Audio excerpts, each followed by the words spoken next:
You won't believe what happened to me in my own neighborhood. It all started when the HOA's so-called Karen decided she had enough of me living in my ranch. Yeah, you heard that right. She actually called fake cops on me, insisting I had to move out because her husband needed the place. I never thought something like this could happen in a quiet community where I've lived peacefully for years. But suddenly, everything changed. One day, I was just minding my own business, enjoying the calm, when out of nowhere, this woman, let's just call her HOA Karen, stormed over, full of attitude and demands. She claimed the property was needed for her husband and threatened me with eviction, using the HOA rules as her weapon.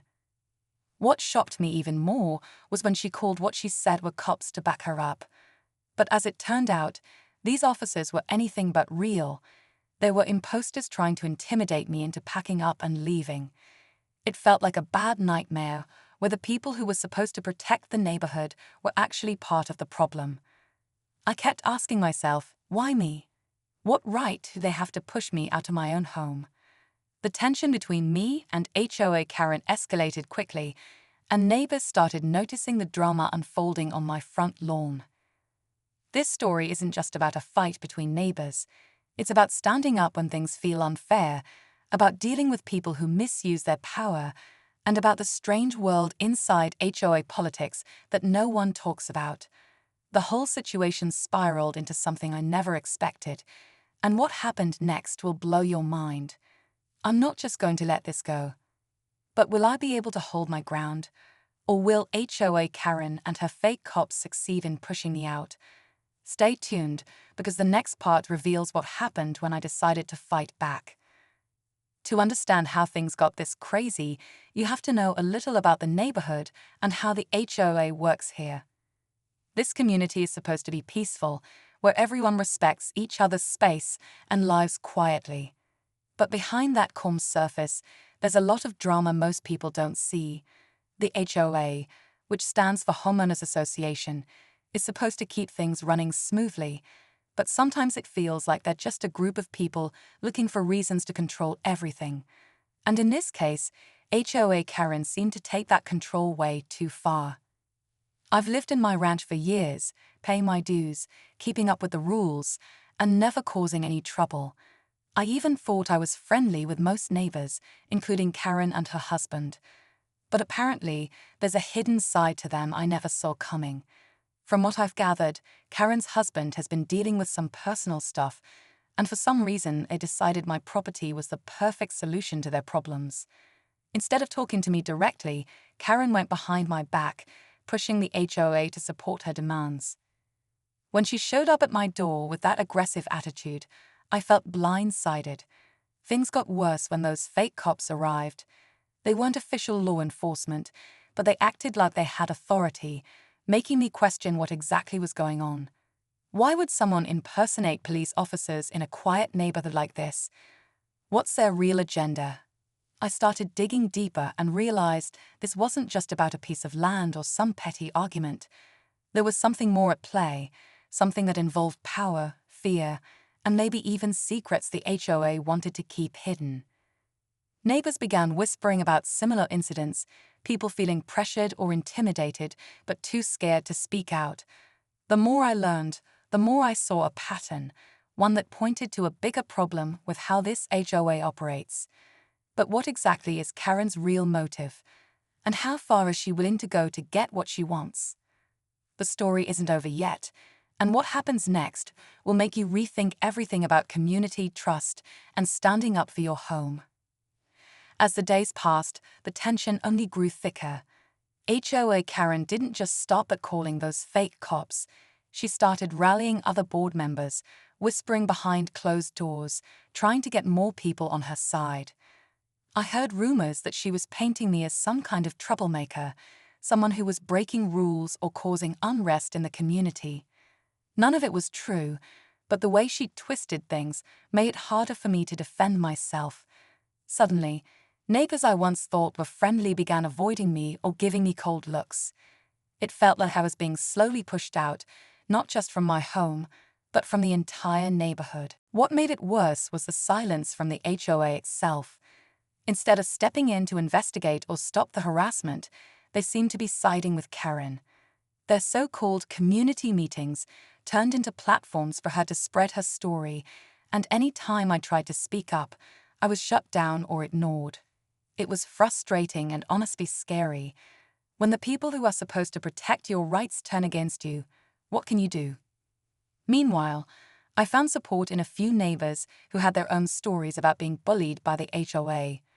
One elderly couple confided in me that they'd been threatened with fines over cosmetic issues, like how their lawn looked, just because they refused to comply with unreasonable demands. Another neighbor told me she'd received anonymous notes warning her to stay out of HOA business. It was like a web of control and intimidation, and Karen was right in the middle of it. The fake cops incident opened a whole new layer of mystery. Who were those people? How were they connected to Karen and the HOA? I started noticing strange cars around the neighborhood, and sometimes I'd catch someone watching my house. It was unsettling, and I couldn't help but wonder if this was just the beginning of something much bigger. The conflict wasn't just about a ranch or a property anymore. It was about power, control, and maybe even secrets people didn't want to come to light. And just when I thought things couldn't get more intense, I received an unexpected message that changed everything. But that's a story for next time. Things kept escalating faster than I ever expected. The message I got wasn't just surprising, it was a warning. Someone tipped me off that Karen was planning something big, something that could completely change the game and possibly force me out of my home for good. I didn't know who to trust anymore. Every conversation felt like it could be overheard. Every knock on the door made my heart race. The quiet neighborhood I once loved now felt like a battleground, with unseen forces closing in. Karen's moves became bolder. She started showing up unannounced, making demands that weren't part of any HOA agreement. Her husband, who I rarely saw before, suddenly appeared more involved, lurking in the background during confrontations. It was clear they were working as a team to push me out. The fake cops incident wasn't just a one-time scare. It was the opening shot in a much larger, more calculated plan. The HOA board meetings turned into intense showdowns. I stood up to voice my side, but Karen and her allies drowned me out with lies and accusations. The tension in the room was electric. Some neighbors watched in silence, too afraid to get involved, while others exchanged worried glances, unsure of where they stood. The line between community and conflict was disappearing fast. Strange things started happening around my property too. Packages went missing, lights flickered at odd times, and I caught glimpses of shadowy figures near my windows. It was obvious someone was trying to intimidate me, to make me feel like I didn't belong.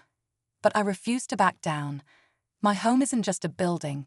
It's years of memories, hard work, and a place where I belong. With everything spiraling, I knew the final confrontation was coming. I could feel it in the air every time I stepped outside or opened my mailbox. Karen was pushing harder than ever, and whatever she had planned next was going to force me to make a choice: fight for my home or walk away. The community was watching, and soon, no one would be able to ignore what was really happening behind those HOA doors. What happens next? Well, that's where things get really intense, and I promise you don't want to miss it. Just when I thought things couldn't get any worse, the story took a sharp turn that threw me completely off guard. Out of nowhere, I discovered that HOA Karen wasn't acting alone. There was someone else pulling strings behind the scenes, someone with a lot more power and influence in the neighborhood than I ever imagined. I found out that her husband wasn't just some regular guy needing a place. He had connections that reached deep into the HOA board and even local law enforcement. Suddenly, the fake cops didn't seem so random anymore. It was like I was caught in the middle of a much bigger scheme, and I was the target. This new twist raised the stakes way higher. It wasn't just about Karen wanting my ranch anymore. It was about control over the whole community. The more I dug, the more I uncovered about shady deals, secret meetings, and backdoor agreements that explained why the HOA seemed so biased against me. People who should have been neutral were suddenly siding with Karen and her husband, and it felt like the system was stacked against me from the start. What shocked me even more was hearing from a neighbor that some of these fake cops might actually be connected to a private security company hired by the HOA.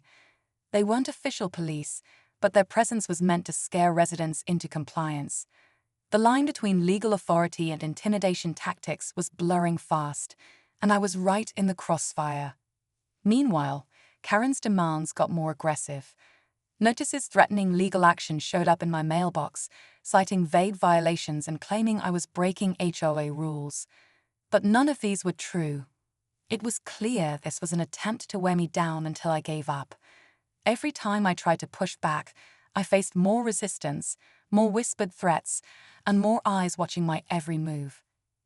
I realized this wasn't just a neighbor dispute anymore. It was a fight against a system designed to silence me. And with Karen and her husband gaining more allies, I had to ask myself, how much longer could I hold on? What would I be forced to do when the pressure finally became too much? The next moments were going to be critical, and the outcome uncertain. The day everything came to a head was the day I realized this fight was bigger than I ever imagined, but also the day I found out just how far I was willing to go to protect my home. Karen and her husband had gathered enough support from the HOA board and their network to push for an official eviction notice. It felt like the walls were closing in, and for a moment, I thought there was no way out. But I wasn't ready to give up without one last stand. I decided to attend the next HOA meeting prepared with evidence, recordings of their fake cops, proof of their intimidation tactics, and testimony from neighbors who had suffered similar harassment. As the meeting started, the atmosphere was thick with tension. Karen smirked, confident she had won, but when I laid out everything in front of the board, something unexpected happened. A few members started shifting uncomfortably, and whispers filled the room. My evidence was stronger than anyone anticipated. But the biggest shock came when one of the board members, someone I thought was neutral, stood up and admitted that Karen's husband had been using his influence in ways no one knew, manipulating votes, hiding complaints, and even fabricating rules to fit their agenda. The room went silent. For the first time, the HOA's dark side was exposed in the open, and the power Karen thought she had was slipping through her fingers. Just when it seemed like justice would finally prevail, the unexpected twist hit. Karen's husband revealed he was planning to sell his share of the property to an outside developer who intended to turn the ranch into a commercial project. That explained the urgency to get me out. The ranch wasn't just needed for personal reasons. It was part of a much larger plan that could change the whole neighborhood forever. The board was stunned, the neighbors were shocked, and I realized this battle was far from over. But at least now, I wasn't fighting blindly. I had the truth, and with the community starting to wake up, maybe there was hope yet. Still, with this new threat looming, the real question remained: how far was Karen and her husband willing to go to get what they wanted? And what would I do when the next move came? The story isn't finished, but the fight for my home had just reached its most intense moment. After that explosive meeting, things slowly started to shift. The HOA board had no choice but to pause their eviction efforts and launch a proper investigation into the actions of Karen, her husband, and the so-called fake cops. The neighborhood buzzed with new energy. People who once stayed silent began speaking up, sharing their experiences with the HOA's unfair tactics. It was clear the community wanted transparency and fairness, not secret deals and intimidation. Karen and her husband faced serious questions, and their plan to push me out for that commercial development became public knowledge. Many neighbors were upset about the possibility of the ranch being turned into something that didn't fit the character of the community. What started as a personal fight became a rallying point for everyone who valued their homes and the peaceful life we had built here. In the end, I managed to keep my ranch. The HOA was forced to revise its policies and take steps to prevent abuse of power by board members. More importantly, the neighborhood learned a valuable lesson about standing up against bullying and corruption, even when it feels like the odds are against you. This experience taught me how important it is to know your rights, document everything, and never be afraid to speak out. If I had given in to fear, Karen and her husband might have succeeded, but by standing firm, I helped protect not only my home, but also the integrity of the community.